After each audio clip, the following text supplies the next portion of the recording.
Hello yarn tubers, welcome back to Dana's Wanderlust Crochet with Dana and Dooley. Here's proof. I actually fed him. I really do feed him.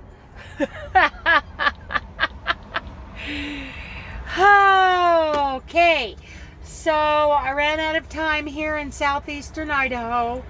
I'm on my way to eastern Oregon. And here is, oh, there's a guy out there walking a couple of beautiful dogs. I'm at a rest area, actually. Let me see if I can show you pretty much where I'm at. Beautiful view. There's a guy with some dogs. Yeah, that's where I'm at. Okay. Gorgeous dogs. Okay, not as pretty as my puppy, of course.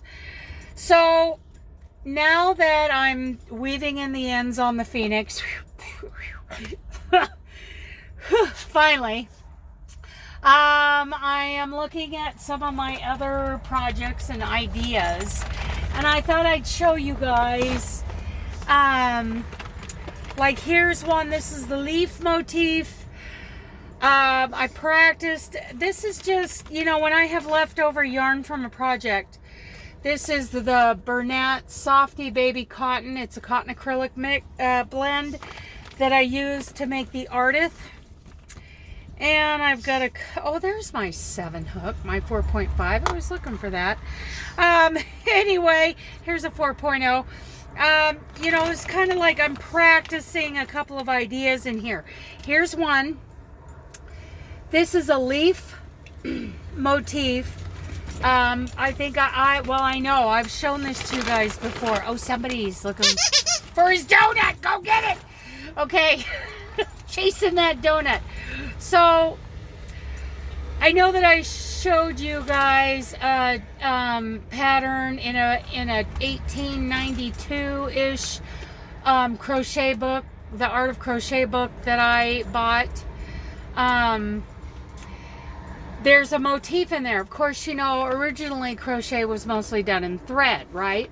Well, I went to this 3-weight Bernhardt Softy Baby Cotton to play with this. And I've got one leaf done. You're supposed to do 4 of these. And then you put them all together in kind of a cross pattern. And in between are rosettes. So I've been playing around with that. And it's quite a lot of work. But to put all those pieces together, and then you make a square out of it. And then you do enough squares to do a bedspread. Quite an undertaking. Okay, there's that. And then another thing that I'm working on, Carrie and I were kind of playing around with this, is a granny brick done with, it's 2-sided, it's done mosaic, and I'm thinking of doing a tutorial for a granny brick blanket. Like a mosaic granny brick, 2-sided. Anyway, so that's something I'm going to be playing with. But tonight, I'm going to experiment. I'm going to try it in some of these yarns. And I might try it in bigger yarns. But I'm going to start playing around with my 2-layer Afghan. So I'm very excited about that. I know I've talked about it before. It's going to be one color on one side and another color on the other. Maybe I'll play around with the periwinkle and cream for that and see how that works up. I might use the 4.5 millimeter, my 7 hook. So that's what I'm working on tonight.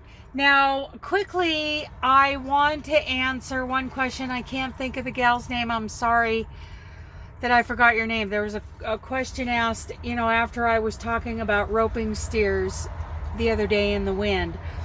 What's the difference between a roping steer and a beef cattle? Okay, so beef cattle, you know, I grew up in the agricultural, this is my world. So beef cattle, you be driving along and you'll either see beef cattle in a pasture or a feedlot. I got news for some people who have been watching documentaries and reading these horrible reports. All beef cattle, all commercial beef, are born in the pasture. Yes, they are. They have to be. When you see them in the feedlot, that is their finishing process. Okay, so they were born and raised out on the grass. So all cattle are born and raised on grass. And you'll see them out there. They have no horns, and they're either black or red, usually, typically. And when they're in a feedlot, they are living a life of luxury. I mean, you and I wouldn't like it. It's smelly. It's close. Those cattle are hanging out with their friends, and they're eating grain. They're not on the lookout for predators. They're not, having to deal with survival issues out there on the prairie. They are living a life of luxury. And if you disagree with me, I'm sorry. I don't know what to tell you. I grew up in this industry.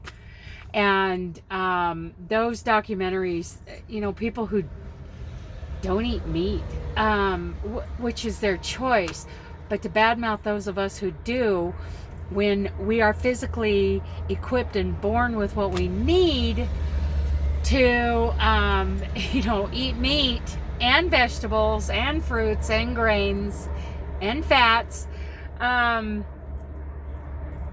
most of us do. I mean, there are a lot of people who don't eat meat. That's your choice. But those that don't eat meat and then spend thousands and thousands of dollars on documentaries and articles and campaigns to show how awful life is for beef cattle, I'm sorry, you're wrong. They live a life of luxury. They are loving life. They really are. In fact, the end of their lives, when they're finishing off at a feedlot, that is the easiest life for them. Now, those are beef cattle. They turn into commercial beef in our grocery stores.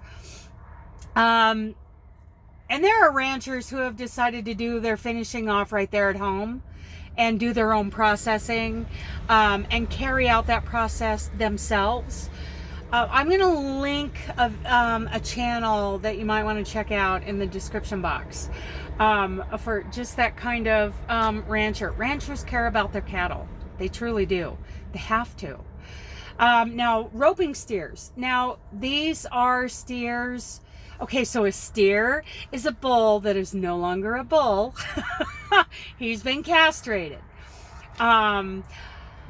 Let's see, a heifer is a young cow, and the cow is female.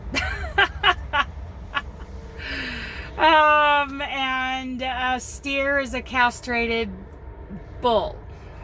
Okay, so roping steers are actually bred specifically for like team roping events. And they live a total life of luxury. Those ones that I saw in Rawlins. Well, I woke up in Rawlins this morning. So, yeah, I saw those steers, and they were just laying around. They had a windbreak, hanging out with their friends. They were totally content. They are bred to be shorter horned, kind of an athletic type of animal, more so than we want a lot of muscle and meat and fat on our beef cows, our beef cattle. Roping steers,